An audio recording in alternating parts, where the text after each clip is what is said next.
We live in a fantasy world now. Reality has been destroyed. This is the time that we really need to pay attention. The probabilities are overwhelmingly on gold's side. That is the best environment to see gold increase its value. Welcome to Palisade's Gold Radio. I'm your host, Tom Bodrovics. Joining me today is Danielle DiMartino Booth, CEO and Chief Strategist for QI Research, former Fed insider, and also the author of the book Fed Up. Thanks for joining me today, Danielle. Great to be here again. So, Danielle, at the last Fed meeting, Powell came out and announced a pause in the rate hiking schedule. And the market was expecting this, and this is really what they got.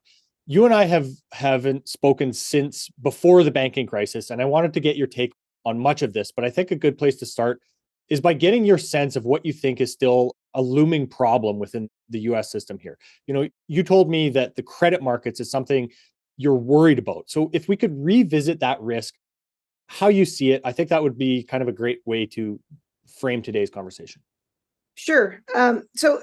We're still in the midst of a very well-controlled demolition in the U.S. credit markets. And I think that that's the distinction that has to be made right now.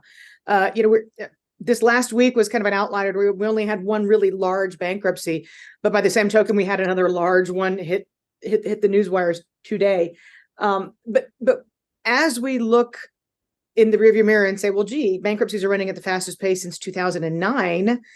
And yet you don't really have any evidence that anything systemic in the system has broken, which you certainly did after Lehman fell. We don't have that.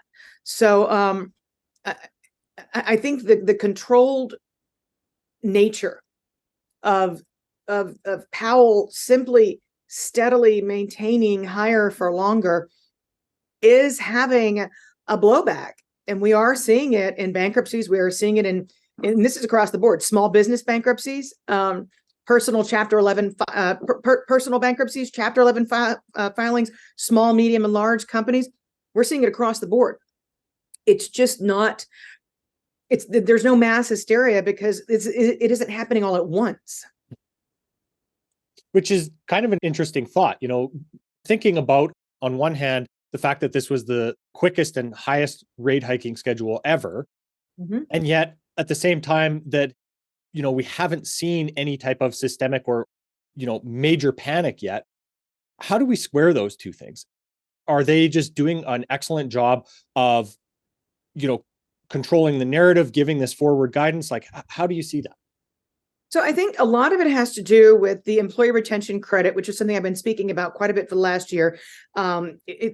It's a form of fiscal stimulus. The IRS has been basically put on notice. It's riddled with fraud, but it's pumping about $20 billion of fiscal stimulus into the hands of some of the higher income earners in the country who have the greatest propensity to spend this.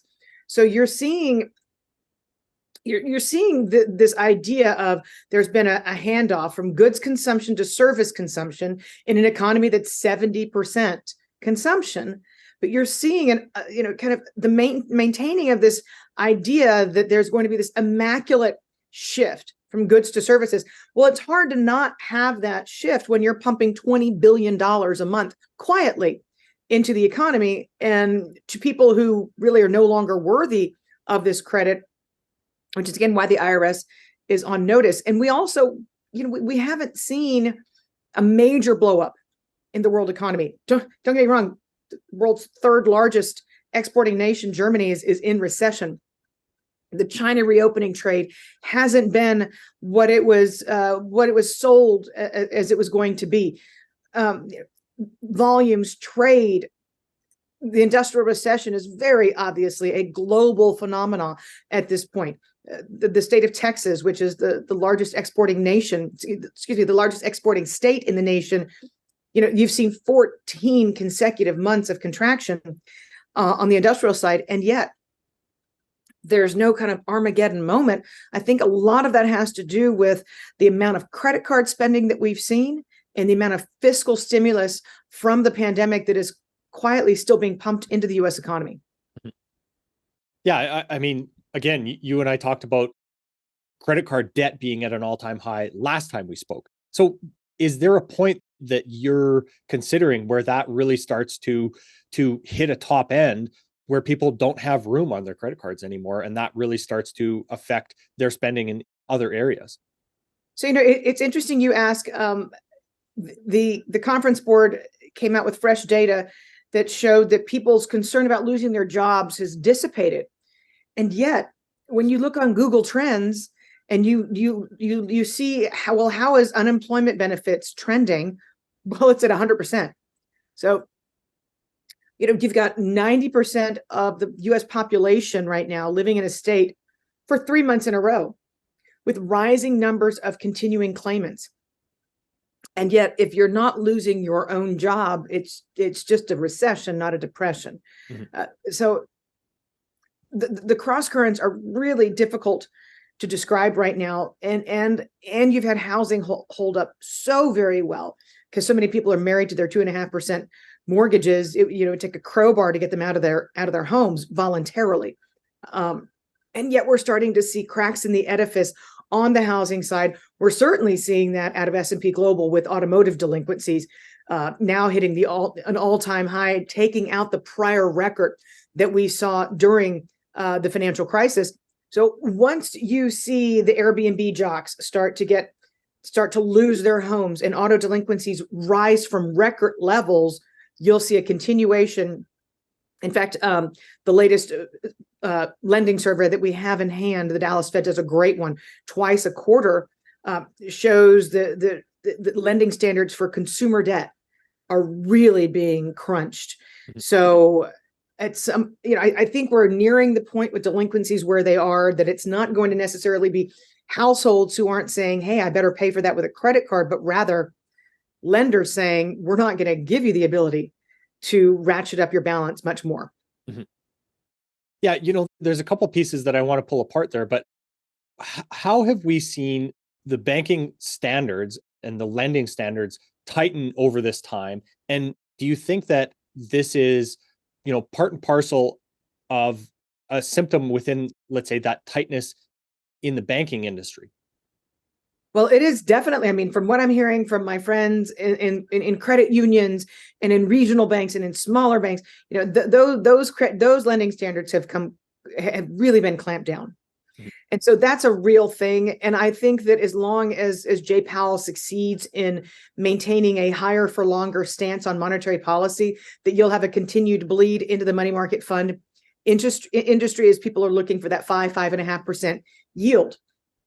So that is going to act as a kind of a continuous depressant on lending standards. And I think that's, again, we're not used to the trickling out of these types of moments. We're used to these moments being shocks. Aha, it's over. Lehman went down. Everybody's going down. It's not that. We're seeing this happen almost in slow motion. Because as my buddy Jim Bianco would tell you, we're seeing a bank power walk instead of a bank run. Well, and, to the Fed and the Treasury's credit, it seems like they have, at least for now, solved that problem.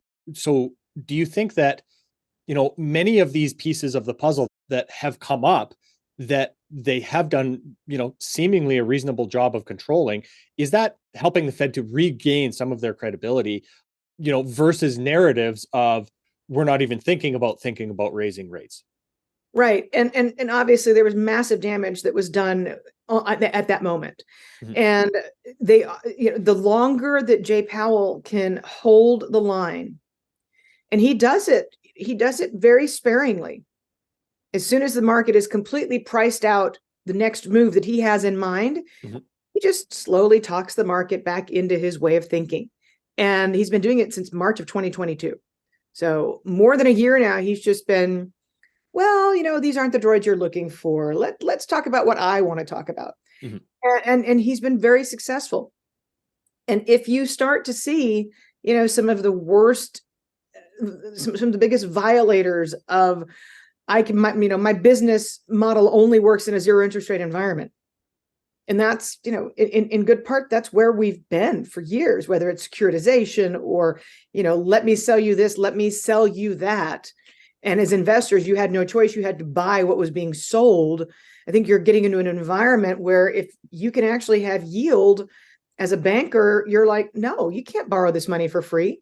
And I'm going to attach covenants to it so that, the lenders are now protected. So we're seeing some of the worst habits get slowly wrung out of the system. That's a good thing long term. That will rebuild Fed credibility. Mm-hmm. Yeah, absolutely.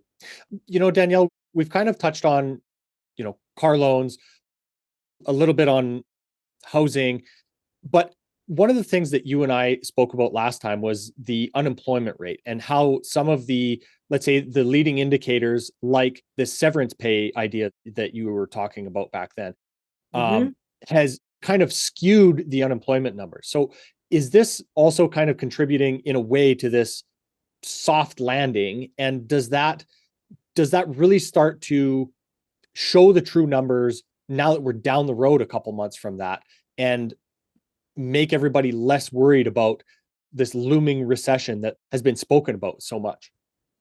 Well, I think a lot of people right now they're kind of saying, you know what, there are so many areas of strength that we can point out that we can actually back our way into a soft landing narrative. I mean, it was fascinating this morning. You had this massive jump in new home sales, but on an unadjusted basis, the raw data, you saw that they'd actually fallen 5%. But I think a lot of people are talking themselves into the soft landing idea. The problem is now we're finally seeing evidence in the state of California, which is ground zero, where it's the most populous state in the nation, and you've got jobless claims, you've got continuing jobless claims rising at a faster pace than the rest of the nation. Mm-hmm.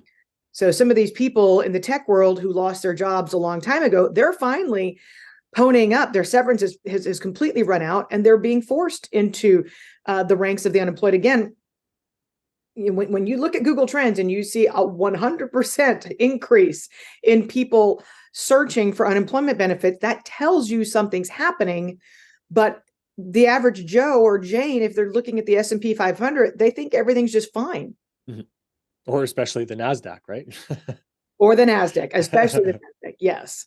So, to your point, though, that California jobless claims, do you think that speaks more towards, let's say, the white collar nature, as you've put it, of this recession or of these job losses and California's demographic in that respect of the companies that are losing the ability to operate and therefore having to lay off those employees? Yeah, I think it is a reflection of specifically what happened in the tech industry. But for people who say that the carnage is contained to a small, tiny sector of the economy that only employs 5% of Americans, Indeed.com job listings, one of the most recent reports that they came out with said that they're seeing job postings decline the most rapidly in the lowest paying industries. That really did pull the pandemic and make it something extraordinary, because if you were a hotel worker or if you were waiting tables, you were able to command huge wage increases. Mm-hmm. Those days are ending. And that's why you're going to see, I think, a faster deterioration in the jobless claims figures as the layoffs spread from the white collar nature, where I've got a cushion, I've got time to hold, I've got time to maintain my budget for months, to somebody who's like, oh, I just lost my job, I need to go apply for unemployment benefits tomorrow. Mm-hmm. Yeah, this year over year comparison, base effect comparison, whatever you want to call it, that is really interesting to see this change over time, since the pandemic, since all of these different markets or comparisons got so skewed by just shutting off demand like that. Mm-hmm. And it's taking a while for us to see the other side of that. Mm-hmm. And again, a lot of it has to do with the magnitude of fiscal relief, fiscal stimulus that's still being pumped into this economy. Even so, you're finally seeing hotel operators say, well, we're not seeing the same demand for leisure travel as we were just a few months ago. At some point, you're going to deplete that pool of recipients of this fiscal spending. And that's exactly what we're seeing right now, ahead of the repayment of student loans beginning October the 1st. Mm-hmm. Which I was going to say, considering that this is, on one hand, we could say, okay, that's, kind of segregated to this white collar or these job losses were kind of segregated to the white collar nature of California's industries, like Silicon Valley. Those jobs trickle down and support all those other, like you say, service industry jobs. They do. They absolutely do. And they also, by the way, support flows into the stock market. And one of the slow reversals I think that we will see is as people who pumped the most into their 401ks with every paycheck, as those types of positions, and you're seeing in Lightcast job postings, for example, you're seeing that job postings are down 2.2% year over year. Business and professional services, they're down closer to 40% year over year. So, but again, these are the types of people who they max out their 401k contribution. They look for their employer to match it. Once these flows start going in the opposite direction, that plus the student loan repayments at the same time, you have a lot of storm clouds on the horizon while people are sitting around talking about this soft landing. Mm-hmm. Danielle, as you're talking about the student loan forbearance there, is it possible that we see an extension to that, coming into this election cycle again? Well, I'm sure that there is. I just don't know what it is, because the language of the debt ceiling, when that law was signed in, resolving the debt ceiling, the language around another extension was so plain. It said, under no circumstances will there be another extension. So, I mean, can Washington politicians pull rabbits out of their hats all day long? Yeah, they can. Mm-hmm. But on this particular subject, it appears that there's no wiggle room. There's no room for an executive action to extend it further. As it is, repayments should have started September the 1st, and they were able to say, no. We gave people a 30-day grace period when the rental eviction moratorium ended. So right. That ended on September the 30th. They don't have to start paying their rent until November the 1st. They did that here. They said, no. The student loan forbearance ends August the 29th, but we're going to give them a month of grace period so they don't have to start repaying until October the 1st. I don't see any other source of forbearance out there. I could be wrong, right? They pulled one out of the Centers for Disease Control a few years ago. So we don't know. But as the debt ceiling language is worded, right now there's no wiggle room. Perfect. I appreciate the nuance of that answer, because I've heard it from the other side a couple times that they're likely to be able to delay that again. But it's interesting that was worded into the debt ceiling law, as you said. Well, now I do believe that there is a way, if the Supreme Court rules against some of the forgiveness, mm-hmm. I do believe that there's a way of buying time there. But as far as the full pool of borrowers, I don't believe they can. Mm-hmm. Danielle, commercial real estate is another one of these big pieces of the puzzle that seems to be, on everybody's radar.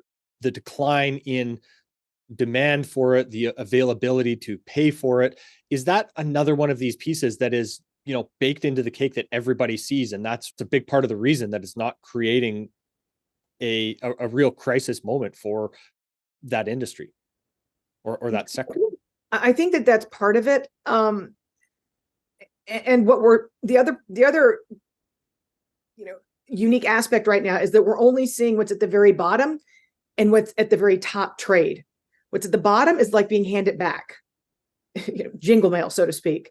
And so they're giving back entire skyscrapers. What's trading at the top, that's your A+ property. What's mm-hmm. trading at the middle that's coming into maturity, it's frozen. So, and nobody wants to put a price stamp on that. So I think that part, when we start to see, again, the slow degradation of lending capacity in the regional and smaller banks, that's when you're going to have that middle portion of the market begin to trade in earnest. You're seeing companies like Blackstone, they just sold $3.1 billion in industrial property. Good for them. Get out while you can, is what I have to say for some of these people who are being proactive in liquidating CRE. Mm-hmm. So Danielle, Powell keeps saying higher for longer is what should be expected. Is there any data, do you think, that is suggesting that they're, even beginning to win their war on inflation? And what do you think would constitute a proper timeline or confirmatory evidence that they can start to take their foot off the brake? So, I think once the headline CPI gets from, say, 4% to 3%, and it's already come down quite a bit, right? From 9 and change to 4. But I think once you start to crack that 3% level on the headline, that the discussion can get there. But that could be a long time coming. I mean, rents are very sticky in the data.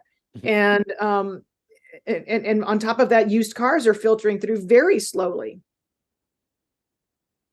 So, when we think about that, that guidance that Powell is giving to the market, higher for longer, do you see any type of cyclical reversal? At the end of the 70s, I've brought this up several times, that we saw this almost like 3 peak to trough waves of higher highs and higher lows of the inflation rate at the end of the 70s.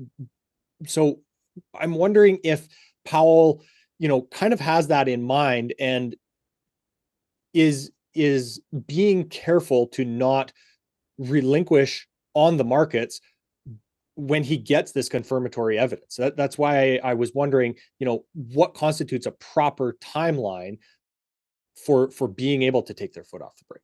Well, I mean, if you really want that timestamp, you have to wait and make sure that there's no blue wave on election day in 2024. If there is, and we get the type of fiscal spending that we had after the pandemic that ignited inflation overnight, then you do run that risk. But other than that, in terms of the macro fundamentals, the cyclical forces, the global economy being in an industrial recession right now, you'll get that disinflationary pressure naturally. But the risk sits out there of fiscal madness all over again, depending on how the political winds are blowing. Danielle, I've heard you say recently that if Powell succeeds in raising rates, that he will rewrite modern monetary policy history. So firstly, what would succeeding in raising interest rates look like? Is that sticking to their rate hiking schedule without having to panic pivot or react to some type of event in the market or the world? Yeah, I think it's very simple. You get rid of the zero bound, you stop at 2%, you get rid of quantitative easing, you declare that it's yet another tool that's failed. And you get out of the credit easing business.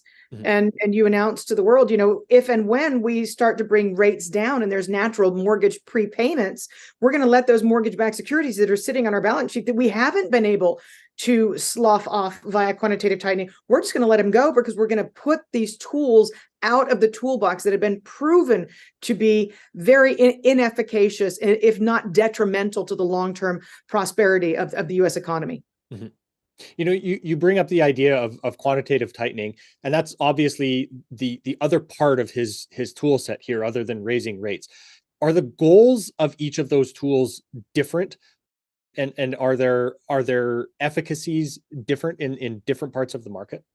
I mean, how quantitative tightening manifests is obviously different than the bluntness of rate hikes.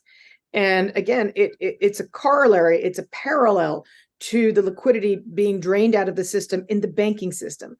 So quantitative tightening it's a form of a slow bleed. We're seeing about 50-60 billion in a given month of treasuries that are no longer being reinvested.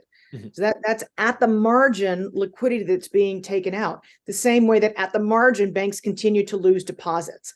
So that is its own form of tightening, but it's not as visible. At least it has not been this visible this time around. It was very visible in 2018. Now Powell is saying, I don't even want to talk about it. It's just happening, which is his way of conveying it's a broken tool. QE. Okay. What do you mean by saying that it's a broken tool? Is that almost an acknowledgement of the fact that they understand that the next time they come back to QE, it is not going to have the same effect that it did last time? Well, QE has only had an effect in terms of pumping up asset prices, but that doesn't do anything for the long-term health of the U.S. economy. And I think that because Jay Powell was against QE when he was a rookie in 2012, I think he wants to get out of this business of the Fed's balance sheet being a tool. The best way to do that is to say it's occurring in the background and I don't want to talk about it. It's just going to happen. Get used to it. So, Danielle, there's so many people that are, so critical of the Fed, so critical of Jay Powell. You and I have spoken before about how the different Fed chairs and Fed banks work together, some against each other, some together. If you were Fed Chair Powell at this point, do you think that you would be doing anything different, and or would you be changing anything over and above what has transpired over the last year here, let's say? Right now, steady as she goes wins the prize. Mhm. So, given what he's accomplishing, I wouldn't do anything differently. And again, the stock market's working with him, not against him. And I think you have to acknowledge that. It's quite extraordinary. And that means that he's succeeding in not yelling fire in a crowded theater. He's just methodically normalizing interest rate policy, which his predecessors back to Volcker were incapable of doing. Yeah, it's quite interesting to see. Again, we've spoken before about him trying to destroy the Fed put and the market's reaction to that. And it does seem like in a lot of ways he is succeeding in that respect. He is. You're not seeing private equity companies able to access the markets or do IPOs or sell really junky junk bonds unless they're going to pay way up for it, that's the way markets are supposed to operate. You're supposed to have true price discovery, and right now we've got price discovery in many areas of the credit markets. So Danielle, while everybody's mainly focused on the U.S., does the U.S. keeping their rates higher for longer cause more stress in other parts of the market and parts of the world here? Well, it does. It certainly keeps pressure on other monetary policymakers to not back down. We're seeing that being forced in the emerging markets. But it does keep pressure on Christine Lagarde. It keeps pressure on the Bank of England, and they're dealing with their own, ancillary forms of inflation because they're so dependent on energy imports. But the United States does dictate global monetary policy, and higher for longer. If it's a U.S. phenomena, it's a global phenomena by definition. Excellent, Danielle. Well, that's most of what I have for you here today. Is there anything else on your mind that you'd like to bring up before we wrap up here? I just the only thing that I would interject is that we shouldn't anticipate major fiscal relief from whatever it is that we're stepping slowly into until the second quarter of 2025 at the earliest. I don't think that most people have that on their radars.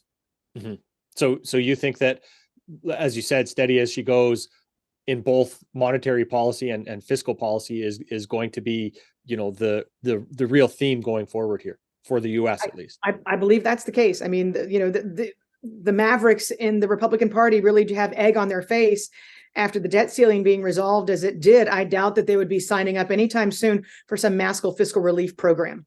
So I think it's the outcome of the 2025 election is going to dictate the future of fiscal spending. Right. Excellent, Danielle. Of course, you're an excellent Twitter follow at DiMartino Booth, and a lot of your writing and your research available at quillintelligence.com, correct? Well, actually come to dmartinobooth.substack.com, please. And I've switched over to that platform. So yeah, one more shameless plug, dmartinobooth.substack.com. Love to have you as a client. Perfect. Thanks for your time today, Danielle. Thank you. Take care. This podcast is for general informational purposes only. Nothing on this podcast should be taken as investment advice. Guests on this show are not compensated for their appearance. Listeners are urged to educate themselves and make their own decisions. Do not base any investment decisions on the information contained. To view our full disclaimer, please visit our website.